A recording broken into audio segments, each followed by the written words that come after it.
Chapter 2, Part 1, Arrhenius and Bronsted-Lowry acids and bases. There are three definitions of acids and bases that we'll use in this chapter.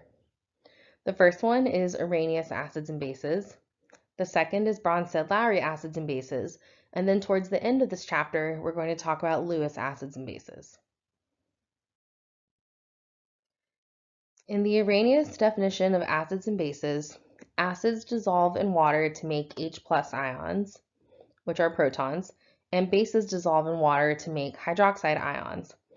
This is kind of a generalization in the sense that it's saying that all acids and bases dissolve, which is not necessarily true. It's also limiting us to only thinking and talking about aqueous conditions.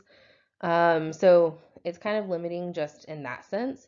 And later in this chapter, we'll talk about why the idea that it would make H+ and hydroxide is also a limitation. So for example, the Arrhenius definition would say that an acid would form protons in water. And then we also know that water would then react with that H+ to form hydronium. Again, this is only applicable to reactions in aqueous conditions, which is definitely a limiting factor and kind of limits the usefulness of this definition.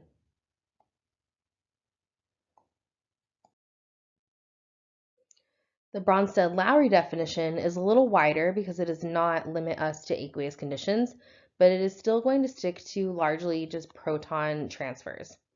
So in the Bronsted-Lowry definition, an acid is a proton donor, and a base is a proton acceptor. This is where our idea of conjugate acid and base pairs actually comes from, is this definition.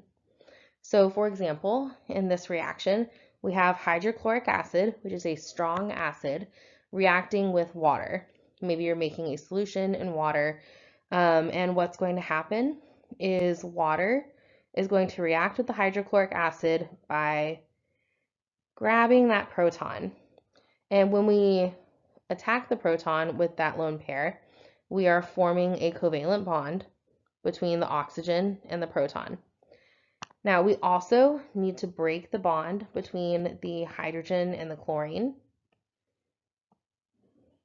because hydrogen can only make one bond. So if we're going to make a bond to oxygen, we have to break our bond to chlorine. And that's where chlorine ends up with this extra lone pair and a negative charge. So this gives us a conjugate acid and base pair. We start off with our acid, hydrochloric acid. Water is acting as our base because it accepts a proton. The hydronium that is formed is our conjugate acid, and the chloride that's formed would be our conjugate base.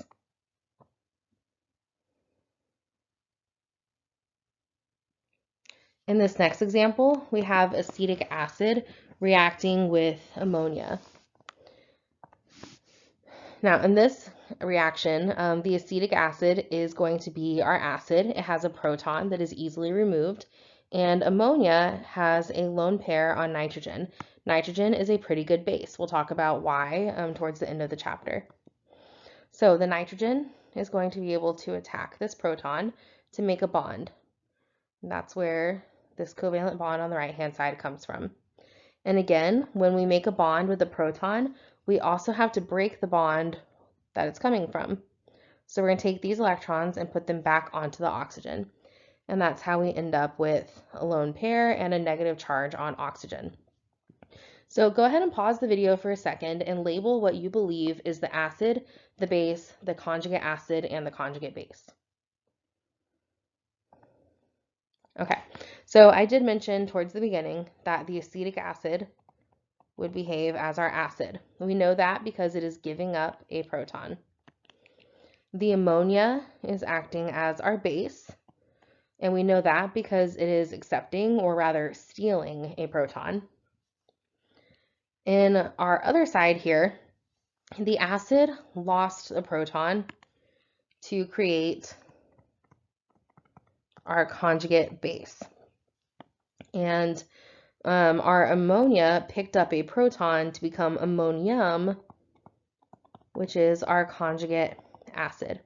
So it's important to remember that the acid always turns into the conjugate base, and the base always turns into the conjugate acid.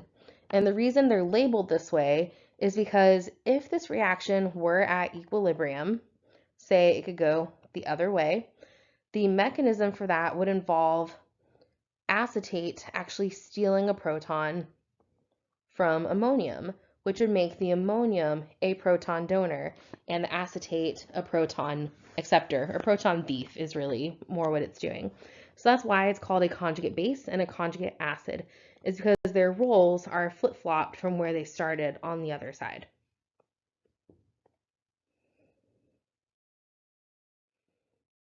So how do we identify acids and bases? Over these next two slides, I'm going to give you some kind of reminders and generalizations before we actually get into the factors that affect acidity and basicity. These are just some kind of simple rules that can help keep some things straight in your head. So first of all, an acid can be positive, neutral, or negative. So we're not always looking for something that is obviously an acid. So for example, hydronium is positive and can act as an acid. Carbonic acid is neutral and it has two protons that are able to act as acids by the Bronsted-Lowry definition. And then dihydrogen phosphate is actually the conjugate base of phosphoric acid, but it still has two acidic protons that with the right base can still behave as an acid. So acidity and basicity is always relative. If you have something that is normally a really, really weak acid, but you're reacting it with a strong base, then it's going to be able to behave as an acid very easily. A base can be negative or neutral. A base is not going to be positive. In order for something to behave as a base, it does have to have lone pairs that can do the chemistry, or pi electrons. And you're not going to see that typically in a positively charged species. So for example, chloride or ammonia. Both of these have ample lone pairs. If you were to draw them in, chloride would have 4 lone pairs and ammonia would have 1. Acids can be monoprotic, diprotic, triprotic, etc., meaning there can be multiple acidic protons. So an acid can actually be deprotonated more than once, again, as long as it's reacting with the right base. So in these examples, we have hydrochloric acid, which is monoprotic. It has 1 proton that can be acidic. Acetic acid is our next structure, and even though it does have 4 hydrogens total, only one of them is going to behave as an acid, and we'll talk about why in a later video. In our next examples, we have carbonic acid and sulfuric acid. Each of these have 2 acidic protons. And then in our last example, we have phosphoric acid, which has 3 acidic protons, making it triprotic.